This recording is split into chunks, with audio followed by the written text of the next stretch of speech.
So, believe it or not, the 98 180SX has a boost leak. It's one thing after another with this car, but we're going to try and find it. Pitch black outside. I got an air compressor. I got a little thing that I'm going to hook up where the MAF connects, and we're basically just going to pressurize it to about 15 psi.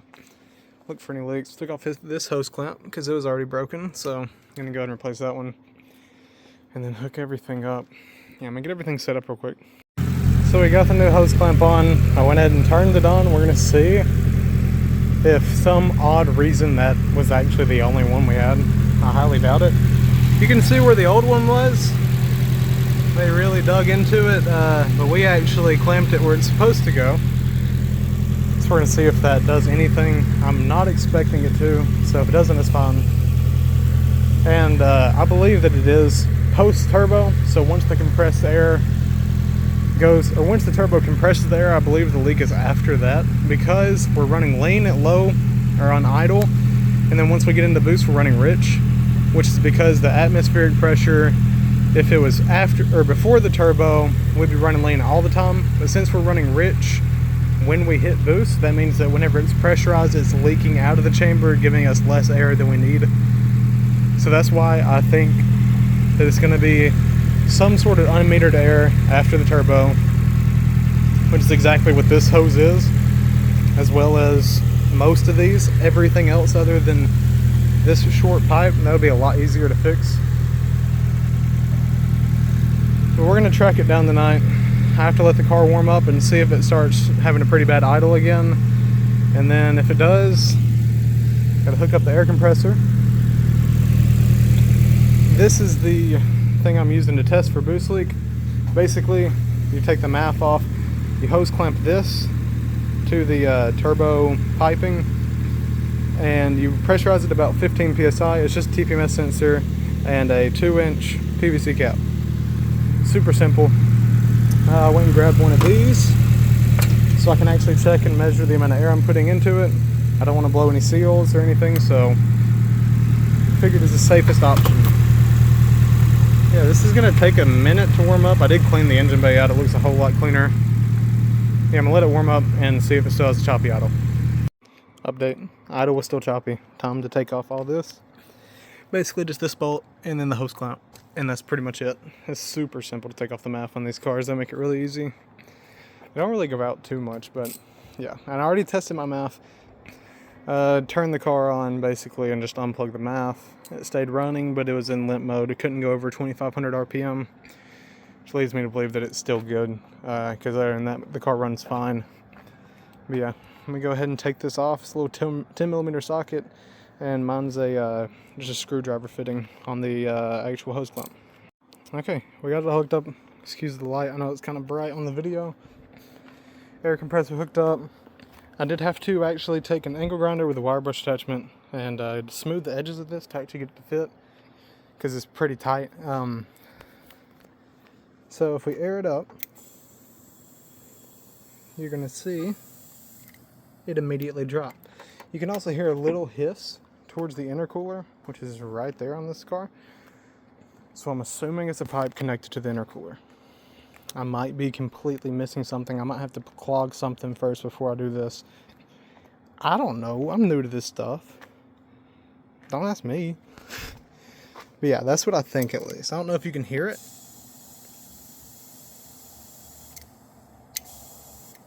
But it's definitely coming from around the intercooler. So I guess I'm going to take the front bumper off. Luckily this thing's poorly fitted, so I mean it's only like 3 screws. But yeah, I'm going to take the front bumper off and see what I can see. Bumper's off. Here she is in all her glory. Looking like every other S chassis now. And I gave the previous owner too much credit. There's only 2 screws, not 3. Yeah, I wish I was being sarcastic.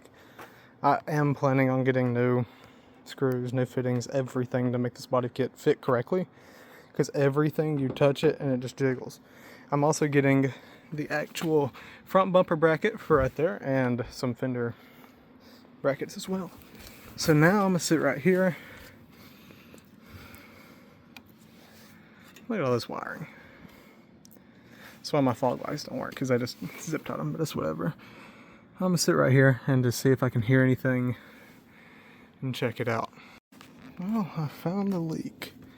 It is actually, see if I can get it on video, right here on this ridge of the intercooler. I know you can't see it, but it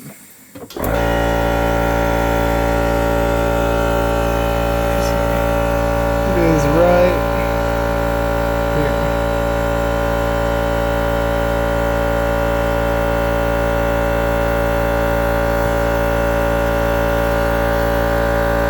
Okay, now that the air compressor's cut off, it's right here. I actually do not even know if this is repairable. I'm gonna do another short clip of it just so I can have it to look back on.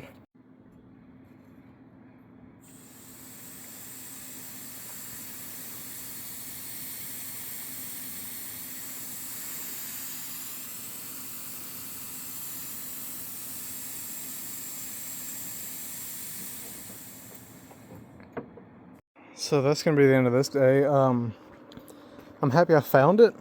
I do wish that it was just a hose clamp, because that's a little bit bigger than just a hose clamp. I already tried to look online. There's not many intercoolers that are leaking air, so I don't know if it's repairable or if I'm just going to buy a new one. If I have to buy a new one, I'm just going to get front mount kit and then rerun all the piping. It looks better, it's cleaner, but I didn't want to do it right now. I already have the head gasket ordered. Not head gasket, my brain's fried. The valve cover gasket, all of my belts, the PCV valve, spark plug gaskets. I ordered all that, so that should be here tomorrow. So I'm going to get started on that, I guess, while I try and figure out this. It's just one thing after another with this car, but that's what I signed up for. I'm kind of loving it, I can't lie. But yeah, I'm going to go ahead and throw my MAF back on. This car does run and work good enough. I'm going to leave the front bumper off because I'm just going to see if I can repair it. And we're going to see. JB Weld might be our best friend. Who knows? Yeah, that's it for today. I'm probably going to pick this video back up whenever I have an update for y'all at least. So, yeah. Alrighty, it's another day. Intercooler's still leaking air. I'm about to take it off, and we're going to send it to a repair shop and see if they can fix it up for us. I would go ahead and get the front mount, but realistically, that's going to be super overkill until I, finish upgrading the rest of this, which I'm going to take my time with it. So yeah, for now, we're going to get this one repaired, put it back in, make sure everything's running right, and then down the road, we're going to get another front mount, but we're still going to have this one as a backup if we need it. Yeah, so basically, until I need a tune, I'm not really going to spend the extra money putting in a front mount. And it is just where the tabs on the side are flared up, which I'll show y'all once I get it removed, that it's actually leaking the air. So I do have a repair shop. They already know about it. They're expecting it, and I just got to get it there. So yeah, let's go ahead and uninstall this. Kind of time-lapsing a lot. Got the intercooler off. This was a pain. Absolute pain. So basically, there are either one bolt on each corner, or there are these brackets. I found it was easy to take these brackets off as 2 bolts. They were very visible. This bracket is still in the car because one of the bolts for the bracket was right here. And you can't see this because of the frame rail, so you basically have to go from underneath there. It was the same way with that bolt, but it was slightly easier than the bracket. So I went with that. And now that I have this out of the car, I'm going to inspect it, because this is where the leak is. If I hold it up like this, you can kind of tell. Not in this lighting, you can't. Man, my camera will not focus either. Let me see if I can zoom in. So yeah, you can see where it stops sealing, and that is what is causing all of my issues. See at the top where it's sealed, and down here it's not. That's the whole issue. That's what caused me having to take this out.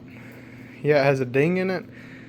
Yeah, it's painted from somebody in Japan who didn't do a good paint job on my car, but it's whatever. Yeah. I'm going to see if I can tap this in and save myself about 200 bucks. If I can't, I can't. But if I can, that'd be sweet. So yeah, I'm gonna see what I can do about this. Yeah, let me get to work.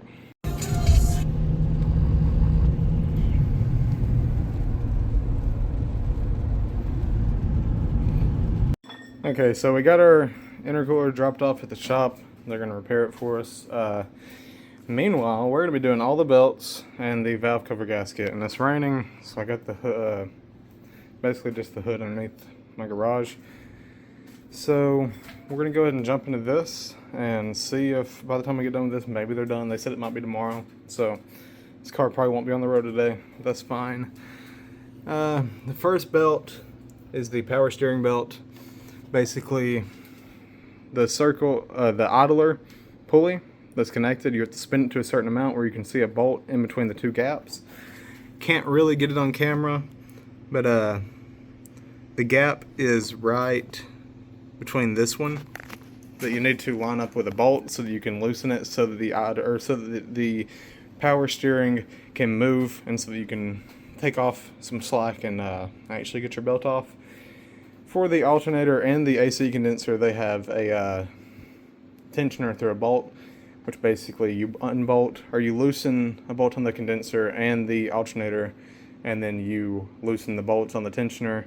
It's basically a bracket with a bolt going through it long ways and a bolt going through the top, and it should loosen up to where you can get your belt off and replace it, but we're gonna see.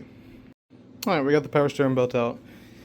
It was pretty simple. Like I said, there's that one bolt inside the actual pulley, and then let me see if I can zoom in on it. There is, man, that's super fuzzy, but you see it, that bolt that I'm zoomed in on, and it has a basically like a tensioner. You can kind of see the rail that it runs along. There's another bolt on that one as well, and that's pretty much all you gotta do to get this one out. I'm gonna match it up and then jump onto the alternator, I believe is next. So yeah. Okay, so all the belts are out. This is the power steering. This is the alternator. This is the AC. Intercooler Racing, I believe, has sent me something wrong because the power steering and the AC condenser are the same size belt. But if we look at the part numbers of what they sent me a 040335 and a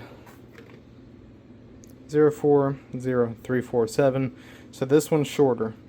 Both the belts I took off are the same size, same part number, same everything.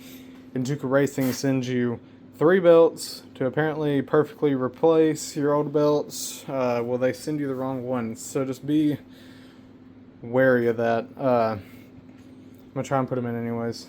Don't have anything else to do, so after this we're gonna take off the valve cover and do its gasket. But yeah, I thought y'all should know about that. Not the happiest, but it's whatever. I'm gonna try and get these all back on. The alternator is just 2 bolts on top of the alternator, one going across and one going in, and then on the bottom you have the actual alternator bolt that you have to unscrew as well, and then it'll move freely. I don't even think I filmed anything for the AC condenser. I've just been trying to get this knocked out. Basically, I think it's right here. Yeah, that bolt, let me zoom in on it. That bolt will basically allow you to move the entire idler pulley, loosen up the bolt on the pulley and then it should free up the belt, take it out. Yeah, this isn't fun. I'm gonna go ahead and just get these back on so I can call it a day for belts, because belts are my least favorite service to do in a car. So yeah.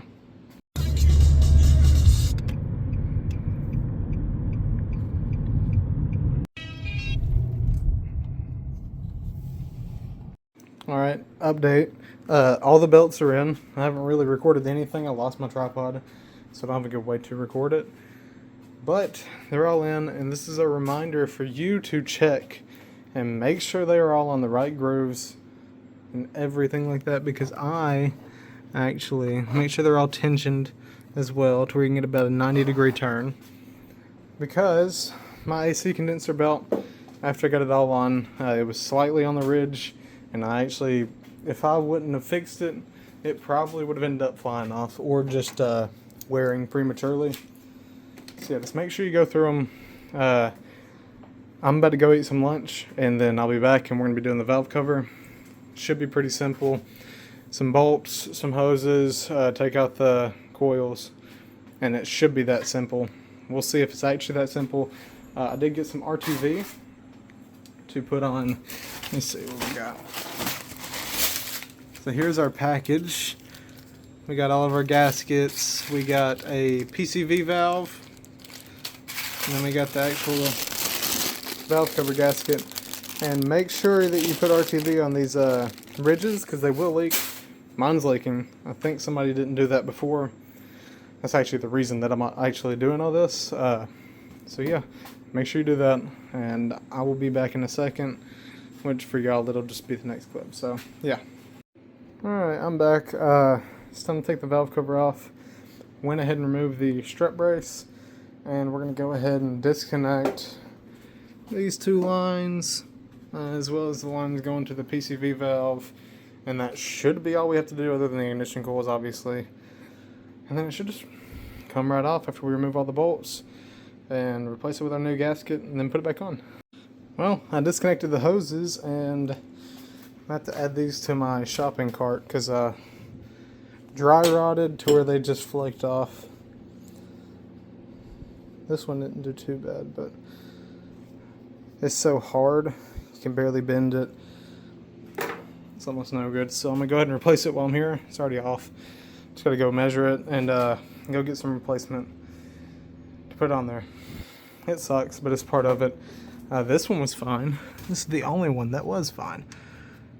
So I think this one must have been replaced recently, or at least like since the car was made, because the other ones are hard as rock. But yeah, now I just have to take off the coils and take off the valve cover pretty much. Update: valve cover's off. Everything in the engine honestly does not look bad. It looks pretty good. It looks healthy. The valve cover, they put the wrong kind of sealant or like gasket maker. Supposed to put this ultra red gasket maker on it. They put something else. Just wasn't sticking right. I think that's what caused the leak. They only did it on the outside. They didn't do it on the actual gasket. So slight mess up from whoever did that before, but it's fine. I got it now. And got my coils over there. Got the engine wide open. I inspected the timing chain. It looks pretty good. It's not scoring or anything. I think it has a lot of life left. This car does only have 110,000 miles. So still kind of low mileage. Yeah, we're about to put the gaskets back on here. Use the correct gasket maker and throw it back on. Won't be able to start it today because we ain't got an intercooler. But the intercooler should be done tomorrow. I have to go get it on my lunch break. I have work tomorrow. But I will put it in whenever I get home from work at like 7 o'clock. It'll be like midnight, but the car will be running again, and it should be running better than I've ever had it. So, super exciting stuff. Pretty expensive stuff, but that's whatever. Yeah, I'm going to go ahead and get started on this gasket. Last update of the day. It's back outside. Head gasket's on. Not head gasket, my brain's fried. The valve cover gasket's on. Doing some research to make sure it's seated right. You can actually see a little bit of the gasket on the sides. But I've heard that's normal from my research so far. But I'm going to double check that. Next time y'all see this, probably in the next clip, we're going to be installing the intercooler again after we get it back from the shop. And hopefully this thing can be back on the road and driving. I put a new PCV valve in it. I have to go and get these two vacuum lines because of how dry rotted they are. But after that, this thing should be back on the road. I might actually be able to take it to a car meet or something because it hasn't been anywhere but to and from work and sitting right here getting repaired. So that's all for me today. I might go get those vacuum lines today. I might not. We'll see. Yeah, I'm hoping tomorrow when we get the intercooler, this thing will start right up, have no problems, run better than ever. But only time will tell. Not today. Okay, so y'all missed out on a good bit. The intercooler place could not repair the intercooler because of the corrosion on the gasket. So I went ahead and did it myself. Basically, I refolded the tabs, and we're about to pressure test it. And if it's still leaking, I do have some radiator JB Weld that should fix it up at least a little bit better to where it can run better. Right now, ran out of hose clamps and lost these, so I went and got some from O'Reilly's, about to hook it up. I have the intercooler mounted, kinda, just a couple bolts just to hold it on so I can pressure test it.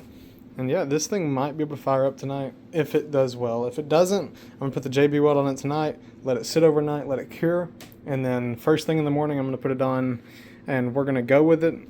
However it is how it's gonna be until I can afford to buy an upgraded front mount. So yeah, I'm gonna go ahead and hook this up and we'll see. Okay, so I pressure tested it the same as last time and it's still leaking out of the same spot, so I'm about to take it all back apart and then JB weld it and call it a night, and then in the morning I'll pick back up with this. So yeah, I'll see y'all then. Update, just finished the JB weld. Absolutely caked it. Does have a fiberglass sheet in it as well, just to help it stay, and hopefully this will stop the leak. If it doesn't, like I said, I'm running it anyways, so we will see in the morning. Okay, so next morning I have rehooked up the intercooler with the JB weld. This is the final shot at not leaking, because after this I'm just gonna run it, like I said, until I can get a new intercooler. Yeah, let's see.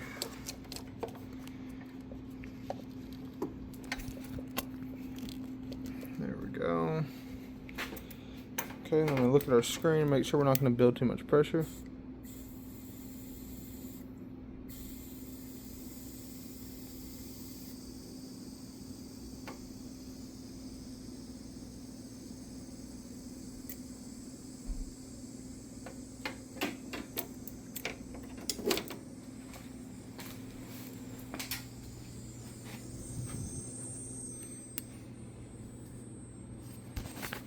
Okay, so I don't know if y'all could hear that. It's leaking out of here now. Of course, this is bound to happen whenever you close one leak, another one's gonna open. But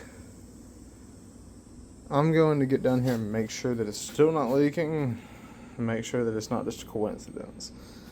So I'm gonna check this, and if it's leaking, I'll take another video of that. If it's not, we're gonna jump onto that hose and we're gonna get it tightened down. Okay, so the intercooler is repaired. It's not leaking air. From what I can tell, if it is, it's a very minuscule amount, especially compared to what it was leaking. Our new problem is right here, I believe. If we press the handle,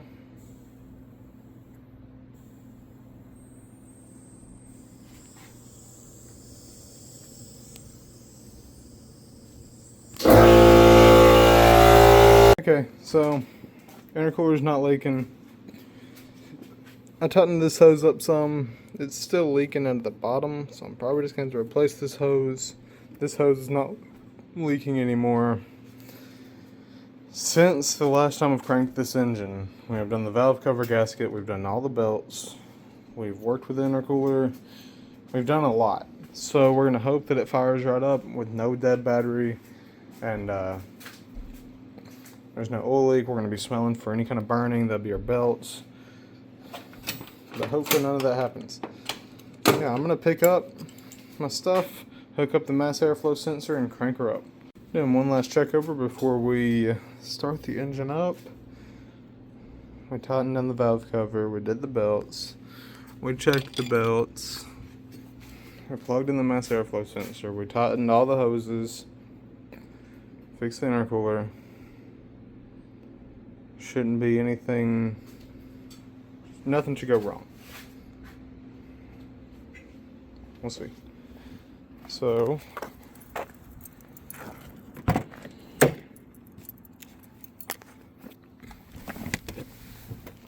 make sure we're not in gear.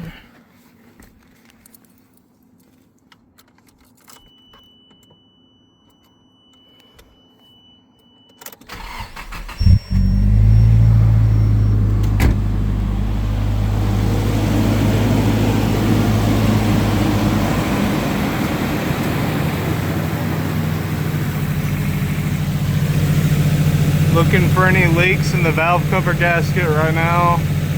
Making sure that it's sealed properly. Belts are all spinning freely. I don't smell anything friction wise, so the belts are on correct.